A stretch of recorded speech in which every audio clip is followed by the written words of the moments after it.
저번 시간에도 이야기했지만 우리나라 가계부채 부실이 굉장히 심각한 상황이다. 그래서 한은에서도 이야기하지만 통계청에서 발표한 가계금융복지조사를 한번 확인해봤고 진짜로 심각한 상황이다. 특히 젊은 세대들이 굉장히 위험하고 이번에 특히 금리 인상이 엄청나게 위험하다. 나중에 기준금리 올라갔자 한 2017년 수준 한 1.75% 정도로 오르는 게 아니냐. 맞아요. 그 틀린 말은 아니에요. 아마 올라도 그 정도 이상으로는 못 올릴 거예요. 경제가 미친 듯이 살아나거나 아니면은 돈 너무 많이 풀어서 미친 듯한 인플레이션이 일어나지 않는 이상은 그 정도 수준일 것이다. 다만 그래도 2019년에 잘들 사던데? 영끌하던데? 그런데 이번에는 아니다. 그렇지 않다. 그래서 전반적으로 이번 폭락은 과거 리번 때랑 다르게 엄청나게 위험한 폭락이 나올 것이다. 강남부터 하락 전환했죠. 일단 전세값은 이미 하락세로 바뀌었다. 송파, 강남, 서초는 0.02 플러스 나오고 강동은 0.00. 전반적으로 이제 전세가 미친듯이 상승한다. 특히 전세가 대폭등. 이것은 뭐 때문이다? 임대차 3법 때문에. 특히 학군지 더욱 심각할 것. 이런 이야기 했는데 요거 다 말도 안 되는 소리였다는 거죠. 오히려 재건축 아파트들 많은 곳들이 전세가 상승폭이 예전 같지 않다는 거죠. 특히 강남 같은 경우는 서울에서 지표가 가장 먼저 나온다고 말씀드렸죠. 강남, 서울 전역, 수도권 이렇게 퍼져나간다고. 전세가는 이미 하락세로 바뀌었다. 버블 붕괴 신호탄 된다. 이런 기사들 뜨고 있죠. 9억 전세. 호가도 7억까지 떨어졌다. 이미. 매매가는 말할 것도 없죠. 저번에 음마 같은 경우도 1억 3천 떨어지고 억대에서 많이 떨어진 데는 3억 5천까지 떨어지고 이런 이야기들 있었죠. 이미 나타나고 있다는 거죠. 3월 중에 시작된다고 말씀드렸었죠. 실거래 가격 일부 단지 하락하고 있고 지금 억소리 나게 떨어지고 있다고 그랬죠. 속속 등장하고 있고 직전 거래 대비 하락 건수 비율에서 1월에는 18%였는데 2월에는 24%, 3월에는 끝나진 않았지만 38.8%, 근 40% 가까이가 이렇게 나타나고 있다는 거죠. 직전 거래 대비 그래도 아직 오르는 퍼센테이지가 많네? 요거를 보실 게 아니라 직전 거래가 예를 들어서 2015년에 거래됐어요. 그리고 21년에 새롭게 거래됐어요. 그러면은 호가가 이렇게 뛰다 떨어져도 2015년 실거래가보다는 올랐으니까 상승 거래로 나타나는 경우도 많더라. 대부분의 아파트 단지들이 매달 거래가 되진 않죠. 그래서 중소규모 아파트 단지들은 몇 년 만에 한 건씩 거래되기 때문에 이런 상승장이 이어지고서 하락장으로 바뀌더라도 직전 거래 대비는 가격이 상승하는 경우가 많죠. 그럼에도 불구하고 40% 이상 나오고 있다. 맨날 그렇게 오른다고 하더니 강남에서 서울까지 영향이 가고 있다는 거죠. 보면은 경매도 지금 과거 때도 똑같았다. 어디부터? 강남부터. 2007년이죠. 리번 언제 터졌어요? 2008년 9월에 터졌는데 리번 터지기 전부터 이미 효과는 나타나고 있었죠. 9월 나오기 전에 버블7부터 급매물 속출했다. 그 다음에 그 외 지역으로 퍼져나가는 거죠. 그런데 그때는 그래도 버블7이었는데 요즘에는 완전히 여론을 만들었죠. 강남, 분당, 과천, 서울 동남쪽 여기를 중심으로 마용성. 그래서 서울은 강남 마용성 전역, 수도권으로 번져갈 때는 강남, 분당, 과천, 하남 이런 곳을 중심으로 했다가 수용성, 그리고 점점 더 바깥쪽으로 이런 식으로 올렸죠. 떨어질 때도 마찬가지다. 그러면서 결국에 그 다음에 어떻게 돼요? 급매물 속출하고 역전세는 나기 시작했죠.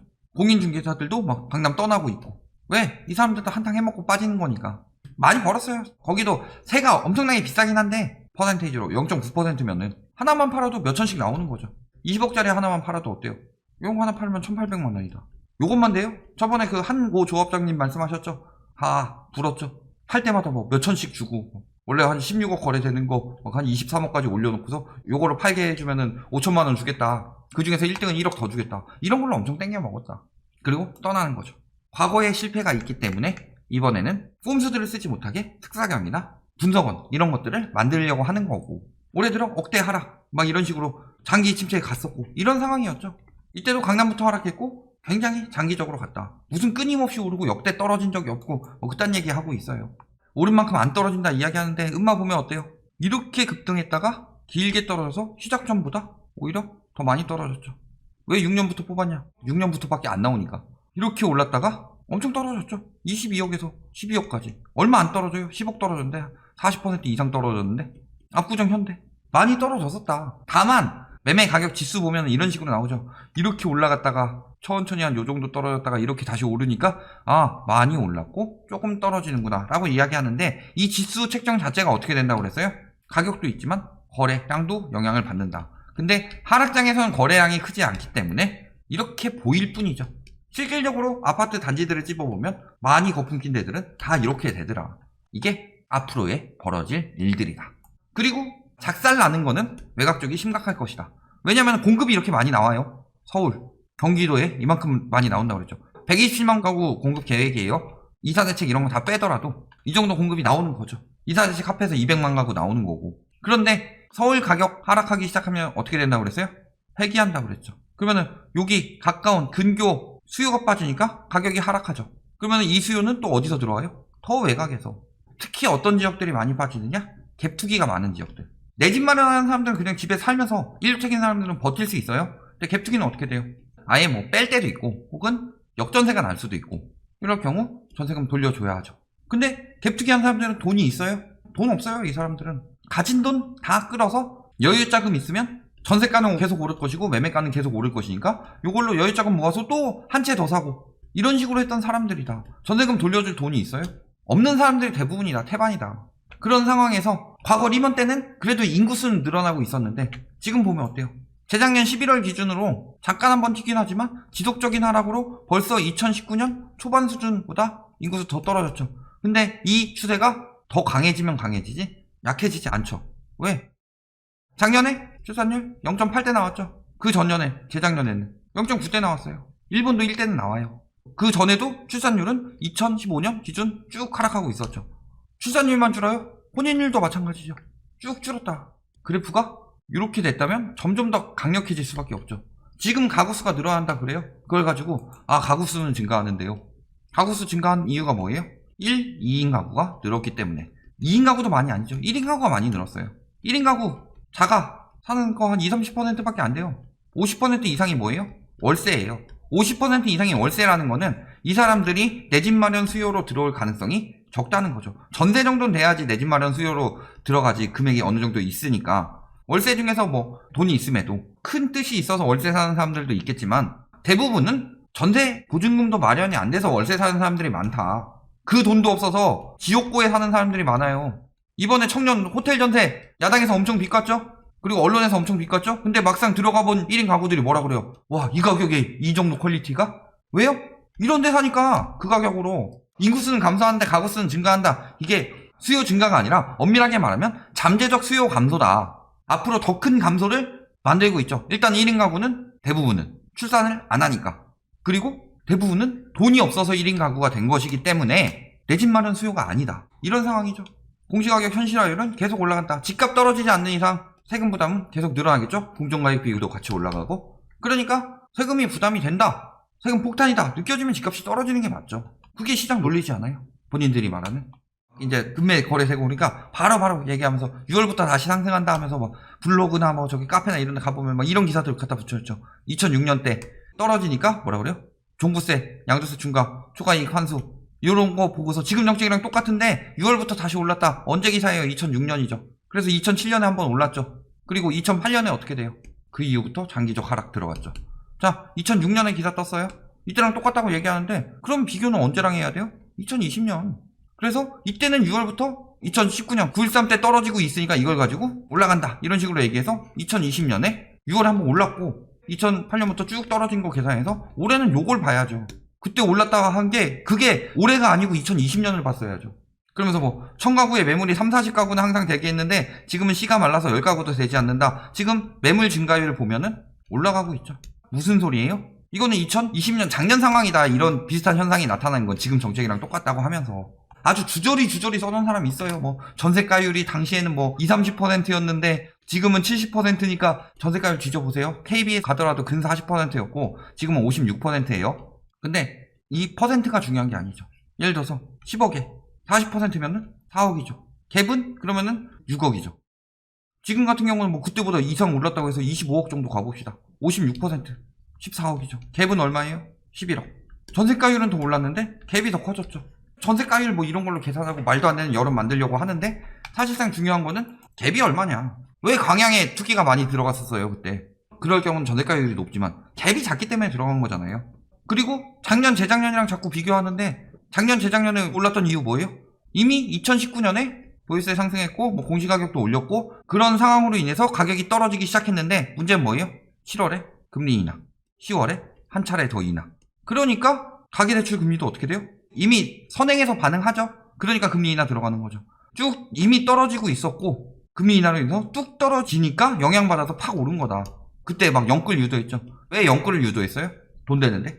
투기하는 사람들은 팔고 빠질 때라는 걸 다 알고 있었고 영끌을 유도한 이유는 뭐예요? 금리 떨어졌으니까 영끌을 유도하면은 어차피 갭 투기하는 사람들은 금리가 관계가 크게 없다. 당장은. 그러니까 금리 영향 많이 받는 실수요자들, 특히 거기서 부동산 시장에 어두운 30대 실수요자들을 끌어들인 거죠. 12, 16 나오고 나서 가격 안정되면서 금리도 그렇게 크게 떨어지지 않고 있으니까 안정되고 있는데 또 한번 팍 떨구면서 6월에 또 다시 폭발한 거죠. 근데 지금 어때요?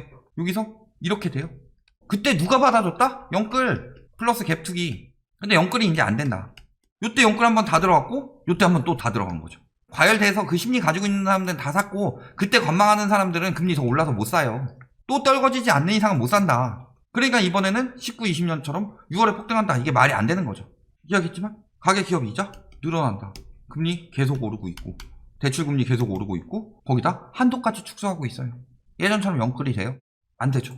거기다가 가계부채 부실이 엄청나게 심해졌다. 자, 통계청 가계금융복지조사를 봐서 2016년부터 작년까지 쭉 뽑아봤는데 금융부채가 30대가 엄청나게 늘어났죠. 부실률이 엄청 커진다는 거죠. 자, 50대, 40대도 다 같이 늘어났어요.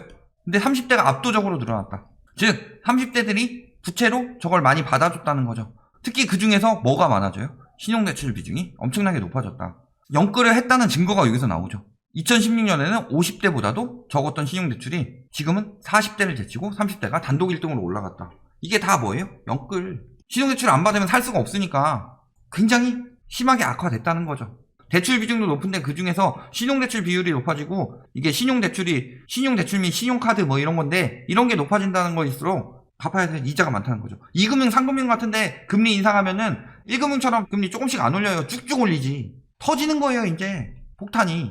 그리고 보면 어때요? 맨날 시중 부동자금이 늘어나서 집값 오른다 얘기하고 있는데 시중 부동자금 증가액 그리고 가계신용 증가액 봤어요? 한번 치고 오르죠. 2008년에 떨어지다가 2009년에 한번 올랐다가 쭉 떨어지죠. 치고 오를 때 다 현금하고 빠졌다. 그런 상황이죠. 그 다음에 집값이 떨어지는 동안에 사람들이 집을 안 사니까 시중 부동자금은 계속 증가하고 있죠. 그러다 언제부터? 14년 7월에 초이노믹스 나오고 9월에 재건축 연한 완화 나오고 12월에 부동산 3법 나오죠. 그리고 나서 사람들 매수 심리가 늘어나면서 사면서 시중 부동자금이 줄어들죠. 그리고 9.13 이후에 시중 부동자금이 상승률이 엄청나게 높아졌다. 유동성 장세 뭐 이야기하고 있는데 돈이 안 돌고 있다고 그랬죠. 그리고 그런 동안에 떨어지는 동안에도 보면은 이때 막 터져가지고 가계부채 쭉쭉 늘어나고 있었는데 빚내서 집 사고서 차익 보고 그러니까 가계부채 줄다가 가계부채는 또 다시 늘어나고 있어요. 상승률이. 이거 뭐예요? 팔면서 이 사람들 빚내서 사도록 만든 거다. 빚 는 거보다 시중 부동자금이 더 큰데요? 당연하죠. 10억짜리 집을 파는 사람은 10억이 손에 들어오는 거고 사는 사람은 많이 받아봤자 6, 7억 대출 받았는데 그러면 당연히 그 상승률보단 적죠. 팔고 차익 남겨서 돈 모으고 있다, 현금 확보하고 있다는 소리예요. 시중 부동자금이 증가한다는 건 이렇게 들썩들썩 하는 건 주식이나 이런 데로 빠진 거고 부동산도 일부는 있겠죠. 그러는 동안에 가계부채가 엄청나게 그만큼 증가했다. 즉 빚만 엄청나게 늘고 있다는 거죠. 이런 상황인데 무슨 6월에 다시 오르고 뭐 그런 얘기가 나와요. 결론, 가계부채 부실이 심각한데 이 상황에서 금리가 오르니까 문제다. 과거 금리 인상이랑은 다르다는 거죠. 또 두 번째, 그래서 이미 강남부터 하락세 보이고 서울 전반적으로 퍼져가고 있다. 그럼에도 불구하고 작년 재작년처럼 6월에 오를 거다. 왜 6월에 올라요? 절세 매물 끝? 절세 매물 끝에서 그게 아니다. 문제는 금리다. 그리고 여력이다 라는 거죠. 그때는 여력이 늘어났고 지금은 여력이 줄어들고 있다. 요것을 핵심으로 보게 되면 앞으로 수요들이 어떻게 흘러 들어갈 것인지 답이 나오더라. 이렇게 되겠습니다.